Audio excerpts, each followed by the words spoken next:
दोस्तों कहते हैं कि एक बार जब सर एल्बर्ट आइंस्टाइन से पूछा गया कि दुनिया का सबसे स्मार्ट पर्सन होने पर कैसा फील होता है, तो उन्होंने जवाब दिया, मुझे नहीं पता, जाके निकोला टेस्ला से पूछो। पर कोरिया का एक ऐसा बंदा है जिसका आईक्यू निकोला टेस्ला और एल्बर्ट आइंस्टाइन से भी ज्यादा था, लेकिन उसके एक फैसले ने उसके ब्राइट करियर को बर्बाद करके रख दिया, जिसके कारण आज लोग उसे द फेल्ड जीनियस कहकर पुकारते हैं। मैं बात कर रहा हूँ किम उंग योंग की। एक चाइल्ड प्रोडिजी के रूप में सुर्खियां बटोरने से लेकर नासा में काम करने और फिर सब कुछ छोड़कर साउथ कोरिया के एक मामूली सी यूनिवर्सिटी में पढ़ाने तक किम उंग योंग की लाइफ स्टोरी काफी पड़ाव से होकर गुजरी है। पूरी कहानी सुनने के बाद आप भी सोचने पर मजबूर हो जाओगे कि आखिर किम उंग योंग सच में एक फेल्ड जीनियस है या फिर उन्होंने जिंदगी का वो सुकून हासिल कर लिया है जिसकी तलाश हर इंसान आखिरी सांस तक करता रहता है। हमारी कहानी शुरू होती है 8 मार्च 1962 से, जब साउथ कोरिया के कैपिटल सोल में किम उंग योंग का जन्म हुआ था। उनके पिता किम सू सुन सोल के ही कॉन्कोक यूनिवर्सिटी में फिजिक्स के प्रोफेसर थे और उनकी माँ यू म्योंग ह्यून भी एक टीचर थी। किम की माँ बताती है कि एक बार जब वो किम को पालने में लिटाकर जाने लगती है तो उन्हें पालने से कुछ आवाज आती है। जब वो गौर से सुनती है तो वो हैरान रह जाती है क्योंकि किम उनसे बोलने की कोशिश कर रहे थे। नाउ सबसे सरप्राइजिंग बात यह है कि उस समय किम की उम्र 3 महीने की भी नहीं थी। 3 महीने के होने से पहले ही किम ने चलना भी शुरू कर दिया था और कुछ 3 महीने 10 दिन की उम्र तक उनके 19 दांत ग्रो हो चुके थे, जो काफी अनयूजुअल डेवलपमेंट था। ये सब देखकर ही समझ आ चुका था कि किम उंग योंग कोई नॉर्मल बच्चा नहीं है, पर ये तो महज शुरुआत थी। 9 महीने की उम्र तक पहुंचने पर वो कंप्लीट सेंटेंसेस बोल सकते थे, जबकि आमतौर पर 2 से 3 साल के होने पर भी बच्चे कुछ वर्ड से ज्यादा के सेंटेंसेस नहीं बोल पाते। किम की माँ बताती है कि जब किम 1 साल के थे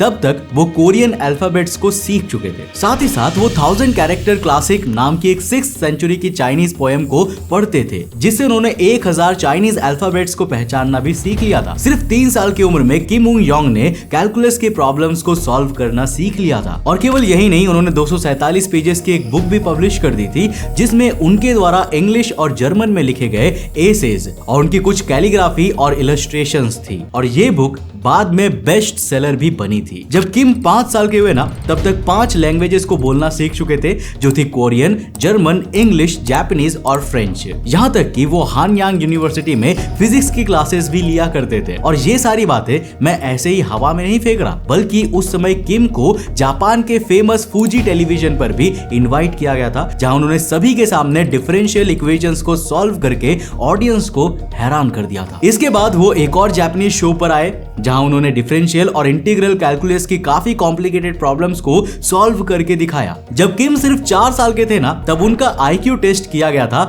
और उसका स्कोर आया 210। अब क्या आप जानते हो कि ये कितना बड़ा नंबर था? Just for comparison, 20th century के सबसे महान वैज्ञानिक माने जाने वाले सर एल्बर्ट आइंस्टाइन का आईक्यू कुछ 160 से 190 के बीच था। वहीं निकोला टेस्ला के आईक्यू को भी 195 से 200 के बीच ही माना जाता है। उस समय तक किसी भी इंसान का आईक्यू स्कोर 210 से ज्यादा नहीं पाया गया था, और किम उंग योंग का नाम अपनी इस अचीवमेंट के साथ Guinness book of world record में शामिल हो गया था। अब ऐसा कहा जाता है कि किम की एक्सेप्शनल एबिलिटी को देखते हुए अमेरिका की यूनिवर्सिटी ऑफ कोलोराडो ने उन्हें अपने यहाँ न्यूक्लियर फिजिक्स की स्टडी करने के लिए इनवाइट किया था। नाउ इंटरेस्टिंगली, उस समय उनकी उम्र सिर्फ 8 साल की थी। हालांकि किम यूनिवर्सिटी ऑफ कोलोराडो में गए थे या नहीं, ये एक डिबेट का पॉइंट है, क्योंकि इसके बारे में कोई सॉलिड एविडेंसेस अवेलेबल नहीं है। अब एक तरफ जहां उनकी मां ने ये क्लेम किया था कि किम ने यूनिवर्सिटी ऑफ कोलोराडो से पढ़ाई की थी, वहीं उनके फादर इन क्लेम्स को रिजेक्ट करते हुए नजर आते थे, और किम ने भी पब्लिकली इसके बारे में कभी कुछ नहीं कहा था। पर एक बात तो पूरी तरह सच है कि किम उंग योंग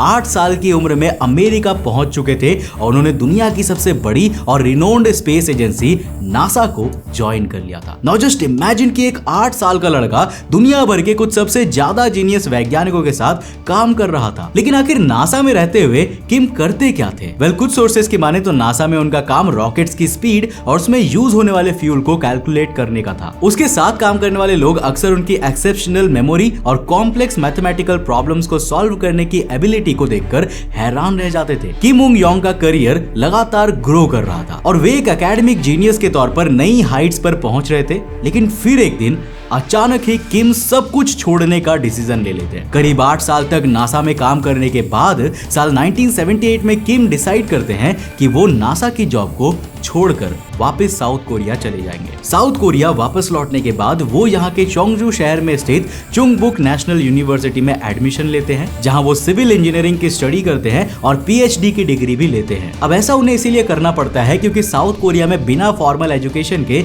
जॉब नहीं मिलती है। पर भाई असल सवाल ये है कि आखिर किम ने नासा की जॉब को क्यों छोड़ा और क्यों वो दुनिया की सबसे बड़ी स्पेस एजेंसी में अपने वेल एस्टैब्लिश्ड करियर को छोड़कर वापस साउथ कोरिया लौट आए। वेल इसका रीजन था अपने काम के प्रति डिससैटिस्फैक्शन। देखो किम बताते हैं कि उनका एकेडमिक करियर तो काफी ऊंचाइयों पर पहुंचा, लेकिन इस दौरान वो जिंदगी की कई खुशियों को एक्सपीरियंस नहीं कर पाए। अब किम के एक स्टेटमेंट पर नजर डालें ना तो वो कहते हैं कि नासा में काम करते हुए वो एक मशीन की तरह जिंदगी गुजार रहे थे, जहां वो उठते थे और हर दिन के असाइंड इक्वेशंस को सॉल्व करते थे और फिर दिन खत्म होने पर सो जाते थे। उन्हें पता ही नहीं था कि वो जिंदगी में कर क्या रहे हैं। वो अकेला फील करते थे और उनके कोई भी दोस्त नहीं थे। अपने स्टडीज कंप्लीट करने के बाद किम ने चुंगबुक नेशनल यूनिवर्सिटी में ही एडजेसेंट प्रोफेसर के तौर पर पढ़ाना शुरू कर दिया और लंबे समय तक चुंगबुक नेशनल यूनिवर्सिटी से जुड़े रहने के बाद 14 मार्च 2014 को वो साउथ कोरिया के ग्योंगी-दो प्रोविंस में स्थित शिनहान यूनिवर्सिटी में एसोसिएट प्रोफेसर बन जाते हैं। साथ ही आज वो नॉर्थ क्योंगी डेवलपमेंट रिसर्च सेंटर के वाइस प्रेसिडेंट भी है। साल 2010 में कई लोगों ने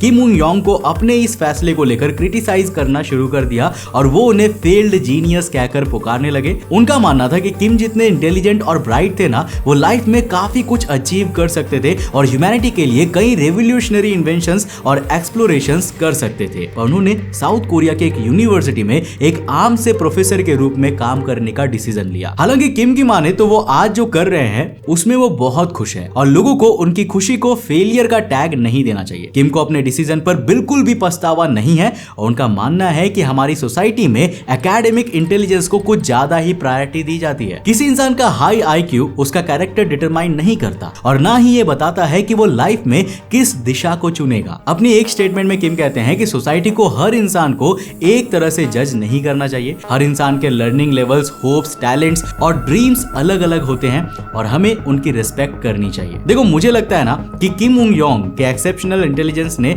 उन्हें एक बात तो सिखा दी है, वो ये कि लाइफ का रियल गोल सिर्फ पैसा, पावर या फेम हासिल करना नहीं है, बल्कि अल्टीमेट गोल है हैप्पीनेस, जिसे किम ने अपने इस फैसले से अचीव कर लिया। लेकिन यहाँ एक सवाल ये भी उठता है कि आखिर चाइल्ड प्रोडिजीज यानी कि वो बच्चे जिन्हें बचपन से ही आउटस्टैंडिंग एबिलिटीज मिलती है, वो लाइफ में कुछ बड़ा क्यों नहीं कर पाते? वेल इसके पीछे बेसिकली 3 रीजंस होते हैं। Number 1, high expectations and pressure. सोचो अगर आपके ऊपर बचपन से ही smartest person in the world का टैग लग जाए तो क्या आप एक नॉर्मल लाइफ जी पाओगे? आप जो भी काम करते हो लोग हमेशा आपसे एक्सीलेंट परफॉर्मेंस एक्सपेक्ट करेंगे। आपको आपकी मर्जी के बिना ही एकेडमिक्स की ओर धकेल लिया जाएगा, फिर चाहे आप उसमें लॉन्ग टर्म करियर बना पाओ या फिर नहीं बना पाओ। आपके पेरेंट्स से लेकर सोसाइटी और यहाँ तक कि मीडिया भी आप पर कांस्टेंट नजर बनाए रखेंगे और उनके एक्सपेक्टेशंस का प्रेशर इतना होगा कि आपकी लाइफ से एंजॉयमेंट तो खत्म ही हो जाएगा। इन एक्सपेक्टेशन का प्रेशर झेलते हुए आप बर्नआउट होने लगोगे और एक समय ऐसा आएगा कि आप इतने फिजिकली और इमोशनली एग्जॉस्ट हो चुके होंगे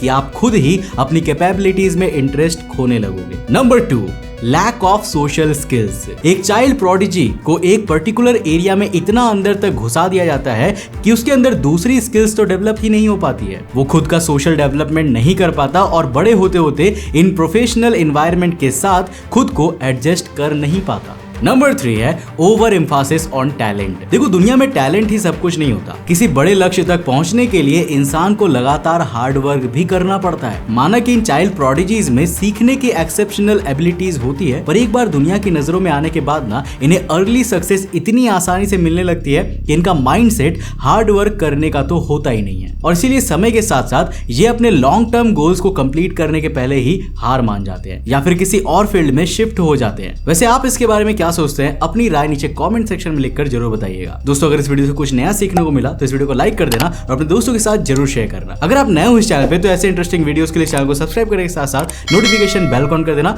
और अगर आपको ये वीडियो पसंद आई ना तो आपको ये वाली वीडियो भी डेफिनेटली पसंद आएगी। यहाँ पर क्लिक करके जाकर देखो, बहुत इंटरेस्टिंग है।